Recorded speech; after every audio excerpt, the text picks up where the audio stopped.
Fala pessoal, tudo bom? Max Cardoso por aqui e hoje nesse vídeo eu quero falar sobre a existência de Deus, um assunto muito pedido, muito comentado. Eu quero aproveitar então para falar sobre alguns argumentos da razão sobre a existência de Deus. Então já vai dando aqui o seu like, se inscrevendo no canal e compartilhando esse vídeo, né, para que o canal possa crescer cada vez mais. E muita gente pode pensar que quando a gente fala sobre a existência de Deus, isso seria um assunto estritamente teológico, mas na verdade os argumentos sobre a existência de Deus começam na filosofia, esse debate começa na filosofia. E na verdade, eu queria ir mais além, né? Eu queria que a pergunta fosse a seguinte: é possível crer em Deus, ou seja, acreditar na existência de Deus sem ter fé? Ou seja, a inteligência humana, ela é capaz de alcançar a existência de Deus?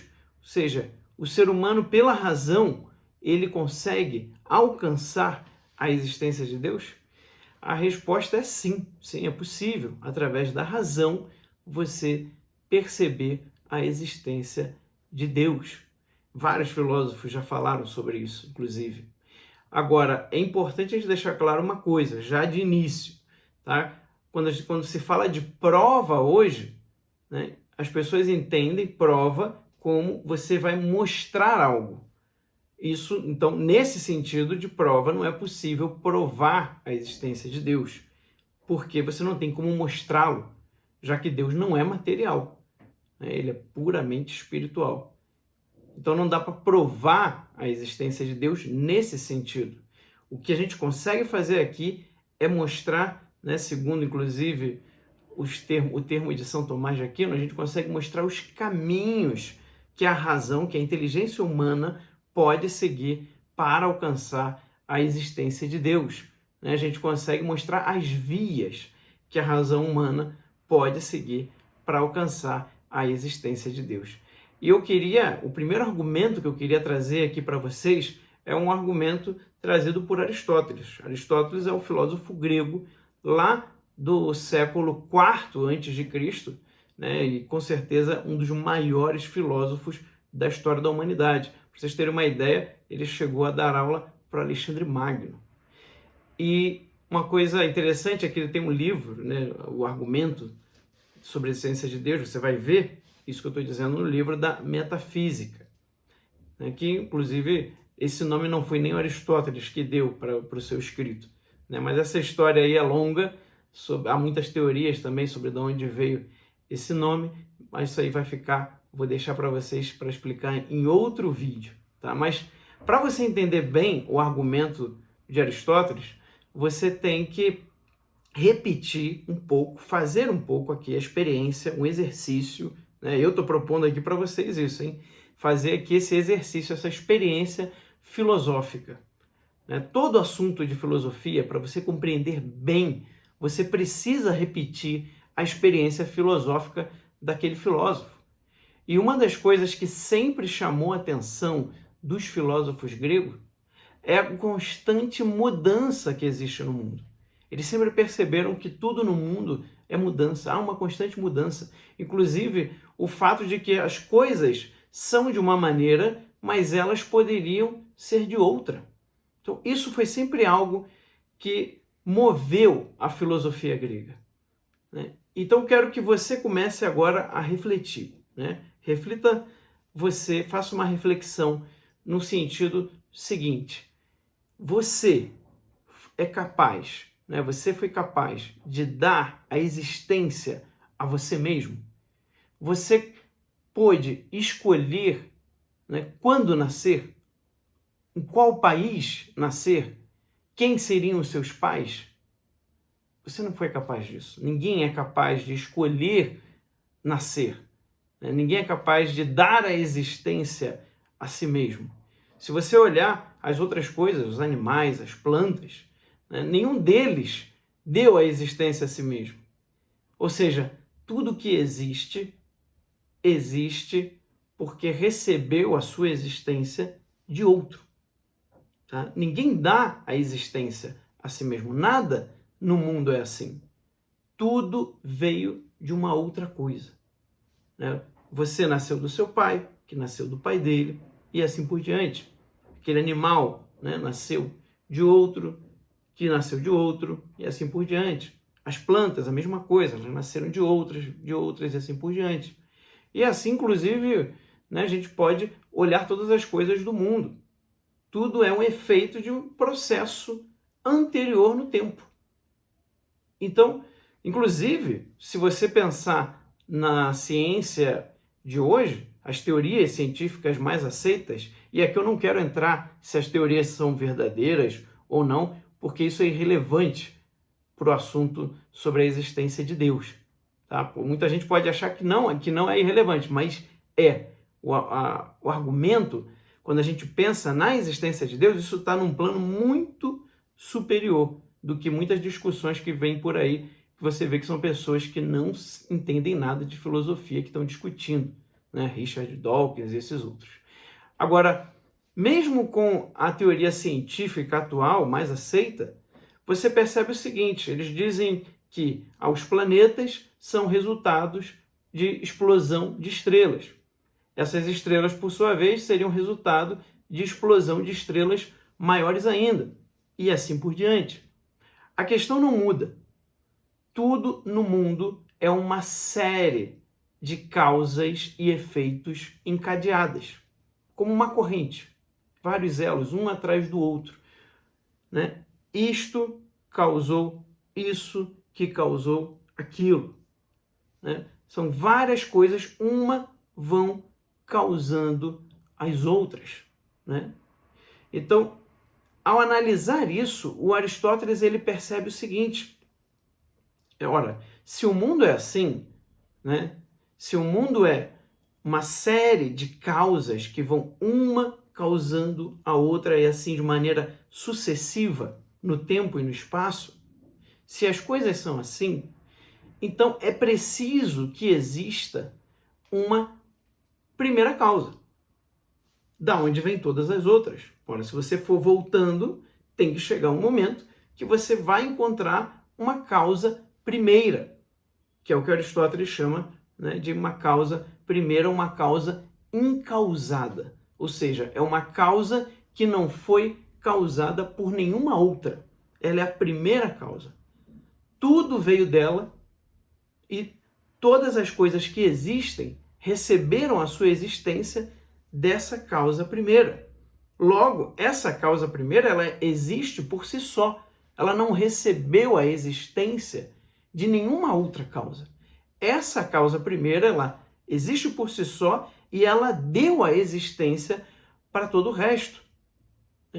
Então, veja o seguinte, nesse argumento não tem aqui nenhuma questão de fé no meio. Isso é pura análise racional. Isso é fruto de uma reflexão profunda do mundo, das coisas, da vida, de como as coisas são no mundo. Tá? Então, por isso que eu digo, não tem a ver aqui com uma questão de fé. Tá? Não tem aqui a ver com uma questão de fé, uma profunda reflexão sobre a existência. E aí você percebe, né, que o mundo é assim, o mundo tem essa mudança, o mundo possui essa série encadeada de causas. Inclusive, as coisas poderiam existir ou não existir. Né? A única coisa que tem que existir de fato é essa causa primeira, porque senão nada mais existiria. Senão, todo o resto seria impossível de existir.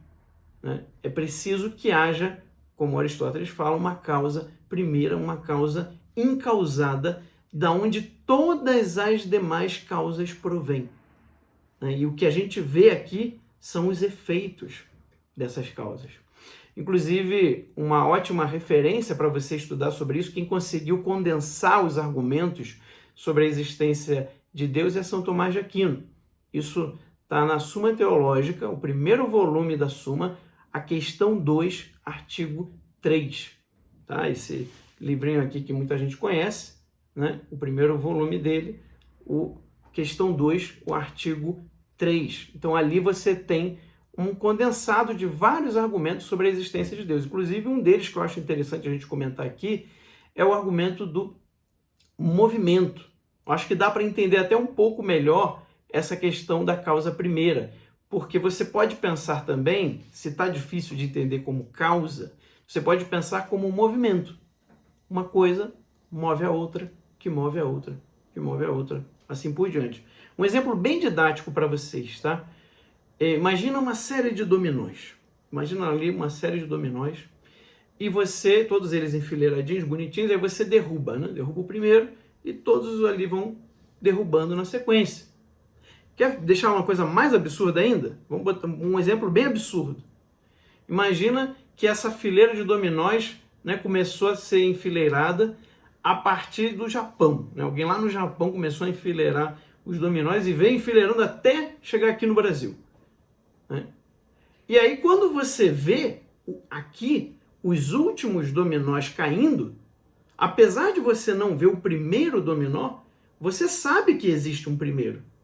Ele está lá longe, você não está vendo, mas você sabe que existe. Ora, se esse aqui caiu, quer dizer que algo, né, derrubou o primeiro.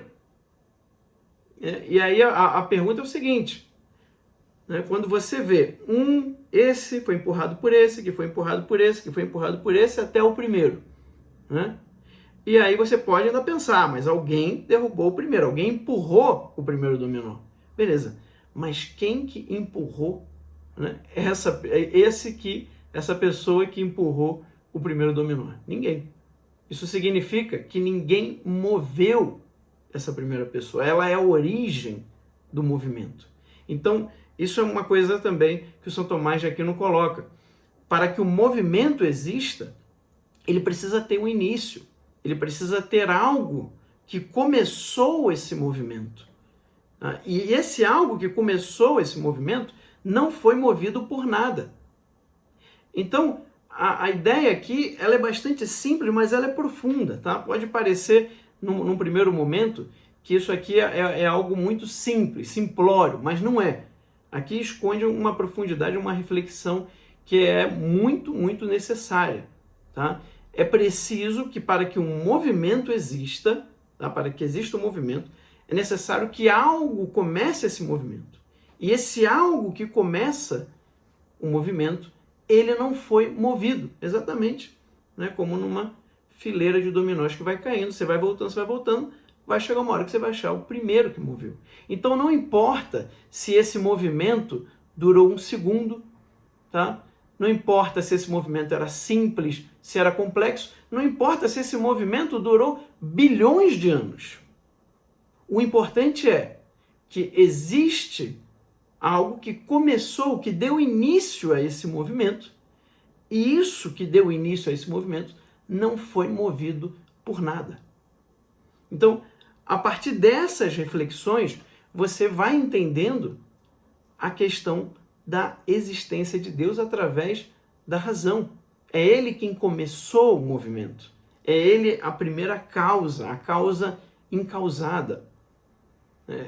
Para a gente finalizar, tem um outro argumento que está na Suma Teológica, nas 5 Vias de São Tomás, que é a questão da ordem. Tá? É a questão da ordem, que é o seguinte, né?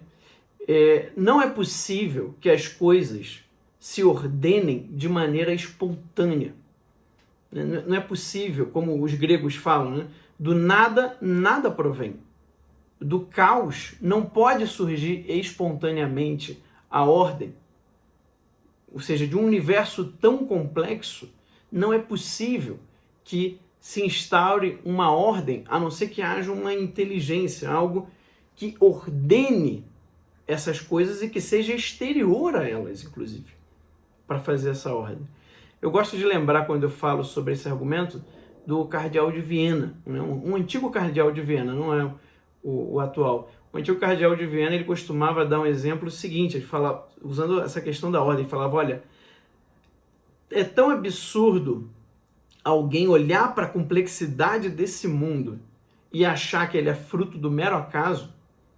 Isso seria o mesmo que uma pessoa que vive isolada do mundo em uma ilha e um dia ela encontra um navio encalhado e a primeira coisa que ela pensasse fosse: esse navio ele é o resultado, né, da junção de todos os elementos do ferro, as coisas foram se juntando por milhões e milhões de anos e pum, surgiu esse navio. Né?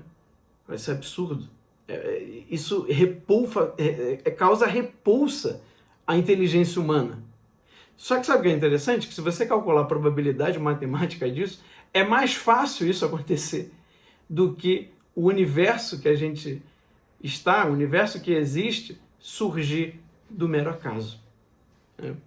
Então, da mesma forma, gente, todos esses argumentos vão mostrar o seguinte, né?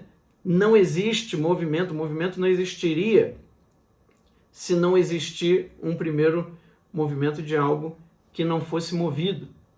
Não existiria causa e efeito, uma sequência, uma série de causas e efeitos se não houver uma primeira causa que não seja causada por nenhuma outra. Não existiria ordem se não houvesse algo que ordenasse, né, de fora para poder ordenar essas coisas, porque senão seria caótico. Então esses são só alguns argumentos, tá?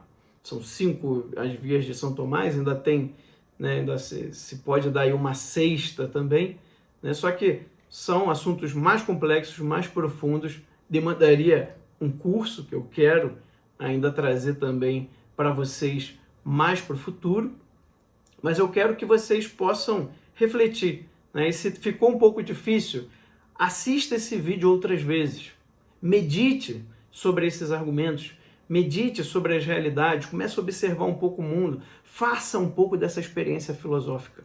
Eu tenho certeza que se você fizer essa experiência, você começar a meditar sobre as coisas, né, com profundidade, ainda mais esse tema aqui é a grande pergunta da humanidade.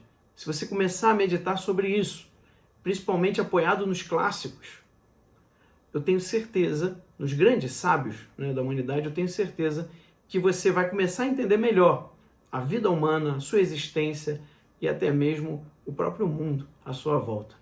Então, quero agradecer muito você por assistir esse vídeo. Não deixe de dar o seu like, não deixe de compartilhar, não deixe de comentar aqui para dizer o que você achou, se você está com alguma dúvida, algo que eu possa abordar nos vídeos posteriores também. Né? Terça-feira quero sempre trazer aqui algum assunto filosófico para a gente refletir. Muito obrigado e um abraço para vocês. Até o próximo vídeo.